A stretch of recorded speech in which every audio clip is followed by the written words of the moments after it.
What is going on, everybody? How are we all doing? And welcome back today to the original Road to Glory on FIFA 17. Today is episode number 39, and today we are going to be covering a few different things on the series. We've signed a legend for the first time on the series that we're going to show you in just a second. I've got a new squad with the legend in it, and I'm also going to be showing you a full half uncut of gameplay from the team as well, because I showed you a full half about 3 or 4 episodes ago, and a few of you seem to really enjoy it, so you can see the way I play in general, the way the team plays, with the instructions, all that kind of stuff. But I'm going to not be messing around in today's episode, otherwise it's going to end up being quite a long one, so I'm going to show you straight away the trade pile. There's a few players in here that you might think, oh my god, when did this happen, when did this guy get in the trade pile? But the reason is, I built one team, it didn't particularly work, so I ended up selling the 2 players that I invested in, or not invested, the 2 players that I bought, and building the team that you see now. So the first one is Griezmann. Absolutely loved him. Only used him for a couple of games, but he was really decent. I'd like to get him back in a game for the other striker we got him right now. We'll have to see how we offer coins when the weekly rewards come out. And the other one was Boateng, who, to be honest, it's going to sound ridiculous, I didn't think he was that much better than Jonathan Tah, so we sold him on, bought Jonathan Tah back, and you'll see the legend that we bought in his place. But we're going to clear all that now very quickly. There's still a few bronzes and duplicates on here that I didn't want to just quick sell, so they're all there for that reason. I'm going to show you the squad now, and the main thing you're going to notice is the man right in the middle of the pitch, and that is Mr. Gattuso. Signed the legend for a very good price, actually. We paid 220k for him. He usually goes for around 230, 240, I believe. If this would load up, I'd show you what his current price is. So current bids, hopefully, are more than 220. So 240, 260, 240. So like I say, since we're going for around the 230, 240 mark, which isn't too bad whatsoever. We've also got Ben Yedder in at left striker, who again, if we could afford Griezmann, I will sell Ben Yedder and get Griezmann in, because I did really, really like him. Other new additions include James Costa, who we've never used before. I actually tried the Infant Kolosniak here, but I didn't get on with him, so I tried this Costa, and so far he has been pretty decent. But we'll talk a little bit about Gattuso, some of his stats, all that kind of stuff. But what I'm going to do now is cut away from this team. You're going to see us completing an SBC, which was the African tour thing, and then you're also going to see the half of gameplay that I was speaking about earlier on. So we're going to cut away now, and you'll see the SBC has been completed and all that kind of stuff. So in the background now, you just see me doing the final couple of things to complete the entire section of the African tour SBC that came out a couple of days ago. For most of these sections, I didn't have to buy hardly anybody. I mean, for the, I think it was Nigeria, we had a load of them from the bronze pack method. The same for Senegal, and then the other ones, Morocco, we had to buy a couple for, which is the one you just see me complete there. And then the other one, I can't remember what the 4th quarter was, but again, we didn't need to buy many people for that one either.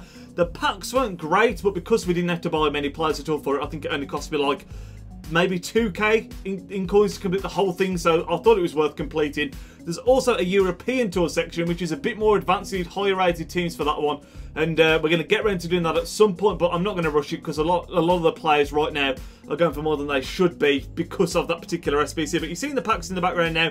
Neither of them are particularly exciting, to be honest. I think we got one player in the second pack that was worth a little bit, and that was Neto, I believe, off the top of my head, who is a Portuguese goalkeeper. And because of the Portuguese SBC right now, this is the kind of player I mean when I say they're more expensive than they should be. He's playing outside of Liga NOS, he's playing for Zenit, and that means that he's going for like 4 to 5k, I think he sold for. I can't remember now, but we got a lot more than he normally will be going for Neto, which I was really happy with. After this, you're going to see us jumping into the game. In fact, I'm going to skip forward a little bit, because you've seen us pick up the Costa there. You can see the team that this guy's rocking up with now. It's a pretty strong BPL team. He's got the likes of Lukaku in there, Sterling, Willian, and I'm going to talk a little bit about Gattuso more than anything, and the reason that we brought him in. So my major issue that I've been having on Ultimate Team this year, well, not in Ultimate Team, but my favourite teams to build are La Liga and Bundesliga hybrids. I'm sure if you've been watching this series for a long time, you'll know that. I love those 2 leagues. I think they're very underrated. I think a lot of people go straight for the Prem because you've got some really strong players there. The likes of Smalling, Kante, Vardy, all those kind of players, obviously. But it sounds stupid, but I like to find hidden gems in FIFA and do well with them. And I'm not saying any of the players I'm using now are hidden gems, but it's not a team that you'd come across that regularly, I'd argue. And the one thing I do struggle with in La Liga and Bundesliga, the one weakness I would say it's got is that CDM position. Now, a few of you will say maybe you could use that Ibora at CDM, but then I feel like I'd miss him going forward, because he really does do a lot of box-to-box work for me, wins the ball, passes it on, which you could say again is CDM work, but I don't. He's got medium work rates, and I don't think you can rely on him to stay back, unfortunately. And I say that unfortunately, it's not that unfortunate, because at left centre mid and right centre mid, He's done an incredible job for this team, for this account. Since we packed him as an untradeable, he's been unbelievable. So I don't really want to lose him in that left centre mid position. We had Inform Casemiro that we packed recently, who we were using there, but again, he's got similar work rates to Ibora. In fact, the same work rate. So I had the same issue there. He was decent going forward, no question about that. But I wanted someone that was going to sit back and stay back, and Casemiro wasn't the guy for that. I should also mention Manuel Neuer. We also packed him. He did sell on. Again, it's similar to the Boateng, what I was saying about Boateng earlier. I think Neuer is good. Don't get me wrong, he's a great goalkeeper on this game. But for the coins that you pay, I actually think Farmer's not far off the same level. And he's like 150k cheaper. So I thought, why not sell him? Why not sell Casemiro? Get the 300k or whatever it was in total in the bank. And then we can buy someone to add to the team. And the players that we brought in were the Gattuso legend card, the left back Jean Costa in form, and also the first in form. I think he's only got one in form, Ben Yedder now. Like I say, if we can sell Ben Yedder and get Griezmann, I'll do that if we've got the coins for it. I think we're about 30, 40k short when we sell a few people right now. So with the weekly rewards, we could well reach that. But for now, we're going to stick with Ben Yedder. He's a great striker, and hopefully he can get us the few wins that we need this weekend league. Because that's another thing I want to talk about before we go on to Gattuso. This weekend league just gone. We finished on 18 wins. That was all I wanted to do. I've mentioned it the last couple of episodes now. I just want to get gold monthly. 18 qualified us for this week coming, and we only need 10 or 11 wins for this weekend to get gold monthly, which should be simple. Hopefully, as long as nothing bad happens, unless we go into some unprecedented terrible run, we should be able to do that quite comfortably. So gold monthly should be coming to the account again at the end of this month. But Gattuso, like I said, we wanted a CDM. You've just seen us taking the lead there with Cavani. Again, we've had to drop Martial. We're putting Cavani. Cavani's been outstanding for me, and Martial's going to be a super sub, and he's going to be a great super sub. But I keep on going to talk about Gattuso, and then interrupting myself. But Gattuso, like I said, I wanted someone that's going to stay back. He's got medium-high work rates. 5'10", I'd prefer it if he was a little bit taller, but still not super short. He's still got great physical stats, great defending stats, and I actually put a catalyst card on him, and I've got the stats that it brings him up to, some of the important ones written down here, so I could talk to you about them now. When you look at his card as a whole, you'd think he doesn't look quick, you think his passing looks poor, his dribbling looks poor, but for me, his only job in this team is to win the ball back, pass it on, not bothered at all about his goal scoring return, not bothered at all about his assists, really just wanting to be a solid player that stays back, wins the ball back and passes it on. And with the catalyst card that we give him, he takes him up to 86 acceleration. He's still only got 71 sprint speed, so not mind-blowing, but he has got a little bit of a burst when he first gets at the box, if you like. He's got 92 interceptions, which is absolutely outstanding. 92 stand tackle, again, incredible. He's got 97 short passing with the catalyst card that we're giving him, so that's also absolutely amazing. He's got 88 long passing, which is also decent. He's got 94 strength, which is incredible, and he's got 93 stamina, which is also absolutely unbelievable. So when you look at those stats, for a CDM, he should be absolutely perfect. And in a couple of games that I played with him, he's been very solid. You'll actually see me testing out his range of passing and holding on to the ball. In fact, it's happening right now as I speak.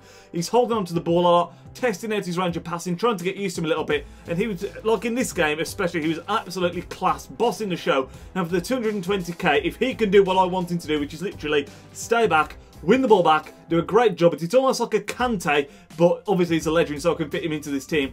Then that is amazing. So hopefully he can keep that up. If he can, like I say, I won't be displeased. And even if he does turn out to be not so great, he's always someone that we've got in the club that we can sell on. And like I say, I think we bought him at a pretty decent price as well, so we shouldn't be losing out on him, fingers crossed, even if he does do poorly. But the team now, like I said, the major shame for me was that we had to leave out Red Martial. I think he's been fantastic for the team over the last 2 weekend leagues. It's the first time we've really started him, and he's been getting a goal again comfortably. Fantastic, fantastic player. But like I say, he will be a great super sub. And the other real shame that I'm a bit gutted about is the SBC Emre Can that we've not properly used for a long time. I still bring him off the bench all the time, but it's been quite some time since he's had a starting place in the team, and I think that's a bit of a shame because he's such a class card that I do want to try and get him involved a bit more often. And I still, I'm going to focus on finishing this team first off by perhaps getting Griezmann in, like I've said. But once that's done, I might try and build a second team. And even if we don't use it too often, if we use it every now and then just for fitness reasons, it could do a job. Because we could, for a start, put in there, we've got untradeable Christian Eriksen, we've got the untradeable Red Martial, we've got untradeable SBC Can. So we could do like a Premier League cheap second team. We've got untradeable Musa as well. So that is something I'm going to look into, but I'm not going to, it wouldn't be a team that I'll necessarily rotate with. It wouldn't be like one game with the main team, one game with the second team. It'd be more like 3 games with the main team, then 1 game with the fitness team, if that makes sense. So that is something I'm thinking of doing. But first and foremost, I want to try and get Griezmann in instead of Ben Yedder, who I know, by the way, Griezmann wouldn't be on full game, he'd only be on 7, and Ben Yedder's on full because he gets the strong link to a Bora, but that's something that doesn't bother me at all. I mean, I, as a FIFA player, think you've got to use players that you want to use, players that you like, and if they're on 7K, if you get red links, then so be it, because for me, that's how personally I enjoy the game the most. Now, this game, you can see, we're currently only 1-0 up. It's been a very tightly contested game. We've dominated the ball, but in the space of like 2 minutes, we absolutely tear this guy apart. That's the second goal there. Ben Yedder finishing strong on his left foot. That 5-star weak foot is an absolute blessing. And then he basically quits at 3-0 because he's had enough, and it's... I want to test this team out well, and I've played quite a few games in Division 2 now. I think we're on 10 points. You will see at the end of the game. I think we've won 2, drawn 1, lost 1, which isn't the worst. Maybe won 3, drawn 1, lost 1. So hopefully we can start making our way into Division 1, which has taken a long time to get to onto this series. But I've got to say, I am incredibly proud of this account and the fact that we're almost in Division 1. We regularly compete well in FUT Champions. We've got the likes of SP Suarez, we've got a legend, we've got the SPZ Cavani, Red Martial, all those players on this account that we have not spent a penny on. And to me, I know it's not the best account when you've got the likes of Nepenthes, AA9 Skills, people like that who've got their mega Road to Glory accounts, but it does just show that it is something that you can achieve without spending any money on the game. And for me personally, I much prefer playing it this way, and it feels a lot more rewarding to me to do well with this team rather than doing it on my main account. But you're about to see now a blistering counter-attack. Look at this, bish bash bosh. Suarez plays in Ben Yedder, and he is not going to miss this chance. And when this goal goes in, this goal quits shortly after, so I am going to start rounding off this episode. Like I said at the start, I don't think I did say it at the start actually. If I didn't, be sure to leave a big thumbs up if you did enjoy this episode. Always appreciate the support on this series. Let me know your thoughts on the new team, on the potential second team, and on the series in general. Feedback is always appreciated, and I will speak to you all in tomorrow's video, which is of course going to be a brand new player review from the Team of the Week. So I hope you enjoyed this episode. I hope you enjoyed the rest of your evening, lads. I'll speak to you all in tomorrow's video. I'll speak to you there. I'm saying speak to you a lot. I always ramble at the end of these videos, but yeah, have a great night, lads. I'll speak to you tomorrow. Nidge out. Yo, he's Nidge, plays with big games and player reviews are getting insane. He entertains while he elevates, his video quality resonates. On career mode, he got lots of vids uploading off and he's rocking it. He's got the confidence in all his commentaries. Videos range, they often vary. Got need for speed and a road to glory. Just watching vids and you know the story. The content is underrated, I'm understating, so don't ignore the